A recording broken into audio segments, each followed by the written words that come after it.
In this video, we're going to be covering the topic of sockets. Sockets are actually used to create a connection among the computers. So we have already discussed the introduction of sockets in the previous video. Now we're going to be using sockets practically in this video. So let's get started. To use a socket, I'm going to create another package to manage my hierarchy of application. So I'm going to create a package with the name of communication or com. I'm just going to create new class and package. I'm going to use com.beda.androidchatter.com. Com would be actually standing for communication. So socket is actually for communication. We are actually give it the name of com. I'm going to click on finish. And that's what we have is actually a communication package. Now I'm going to create a class inside this. And I'm going to create and give it a name of socketer, and I'm just going to finish it, and that's it. Now we have a socketer class. Now that after I've created the class socketer, I'm going to implement the socket class from the package interfacer, because socket contains the variables which we're going to be using inside the socketer class. So I'm going to implement the interface implements and that will be containing socket, and I'm just going to use it. Now as you can see that Android chatter interface socket, and then I'm going to add the unimplemented methods in here. So I've created actually these methods like send HTTP request and start listening port methods inside a socket file. I'm gonna finish it. That's it. Now we have these two unimplemented methods. I'm just going to press the enter key, and then I'm going to create a server authentication variable, string variable, which is going to be holding the server authentication, which means that the port number and plus the IP address, so that we're going to be able to use that in our upcoming connection. So I'm going to use private static final string authentication server address is equal to, and I'm going to use HTTP 127.0.1/Android chatter. So now you might be confused that what this address is and what does it belongs to. If you are familiar with the web technologies and web servers, then you will definitely get the point that what I mean to say is that it is actually pointing out to the web server address where I have placed the Android chatter folder, and inside the Android chatter folder I have created a database and plus a little bit of PHP coding. We're going to be also discussing that part but in later videos. So for a demo purpose I have just placed this kind of URL in here, and then after we have complete the PHP code, then you will begin to understand that why I place this code in here. This code is actually used to make a connection with the web server address, and with that web connection we're going to be able to connect to different users. So I'm going to press colon and press enter. Now I've written some variables in here, and let me discuss it one by one. This is actually pointing out to the listening port. For example, it is actually the web server port 127.0.01 port, which we are going to be working out that. So that is actually a listening port. By default I've just placed it 0, and then we're going to change it.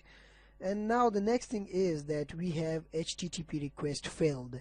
This string I've put this string in here so that if any thing happens like a connection failed happen, or if we are requesting for the HTTP request and it fails, then this string will be activated, but by default I've given the value a null to it. And the next thing I've used is actually a map, a hash map. A hash map is actually an implementation of the map, and a map is actually a data structure consists of a set of keys and values in which each key is mapped to a single value. A maps provide a helper keys to iterate to all the keys contained in it. So it contains the init address, the initial address which is going to be launching from that, and a socket for the connection, and then we give it the name of sockets, and then we actually instantiated it. The next thing we used is a server socket. As I've told you in the previous video, the server socket is used to hold on a port number. So at the start we have just given it a value of null, and then we're going to manipulate its value. And then I create a boolean value of listening, so that it will be providing us in the information that whether the port is listening or not.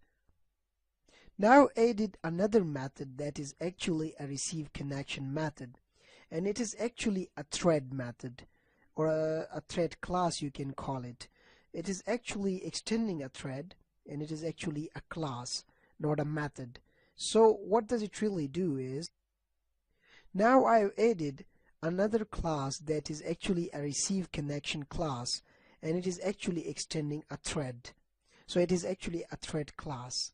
Inside that class I have created a socket reference with a client socket. The client socket means the connection of another client which would be going to communicate with the server, and I also initially place this value to null. And then I created actually a constructor of that receive connection class, and then provided the required parameters to it, like this.client.socket. And then I provided another thing is that with the help of socketer, which is actually the main class name, I've actually got the values like the initial address, which is actually 127.0.01. So I got this address with the help of get initial address and using the socketer. The next method I have written in here is actually the run method. It is actually the default run method of the thread, as receive connection class extending the thread, so we're going to have to enter a run method so that we're going to be able to execute this thread.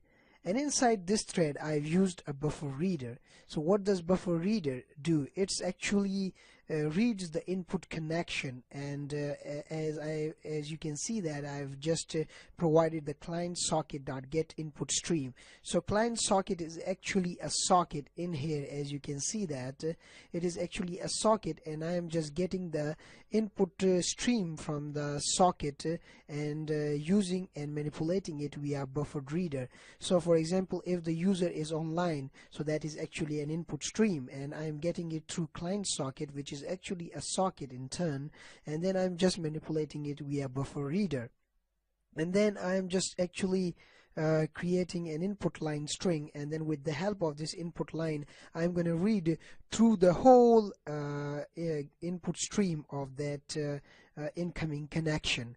So if the input line is equal to in.read line is not equal to null. So what does it really mean? That if input line contain the in.read line, which means that in is actually a buffer reader, which is actually going to take out the input. So the input, which means that if the buffer reader is reading the line, each and every line, and then storing it inside the input line, is not equal to null. For example, if there is a string of incoming connection like hello world. So hello world is actually a string of incoming connection. It is coming in, and a buffer reader is actually reading this string of connection and then storing it inside the input line, and is not equal to null. For example, buffer reader is actually listening to h of that hello world, and it is still not equal to null, and it is stored now inside an input line. So now we're gonna manipulate that while that is going to the last word, like the hello world. So D is actually the last word. Until the D word, it will begin to loop down. And then after that I have provided the two if else statements, like if input line, that is actually this one, dot equals exit is equal to false, which means that if the input line equals to exit, which means cross it down or close it down, then return false, which means that it is not going to happen. And if it is not equal to exit, then what you're going to have to do is you're going to have to shut down the socket connection, because the thing is that when the input connection closes down the hello world and it's completely read out the hello world, then you don't need to have a connection within that case, so that you're going to have to provide shut down the input plus shut down the output, and then you're going to have to close the client socket, because you're going to not leave it for a write and read operation.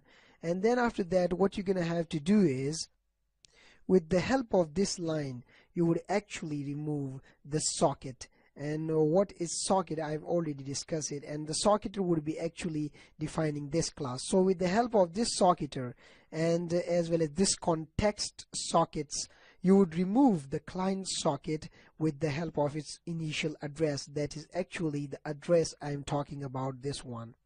So this would be actually an initial address. I'm just going to get back. And here I have provided actually a logger, so that if any problem or exception occurs, then it's going to be telling us that what is actually that specific kind of exception. So I provided that receive connection.run when receiving connection. So if any problem appearing while we are connecting and doing socket kind of stuff, then it will be saying that yes, it is actually receiving the connection.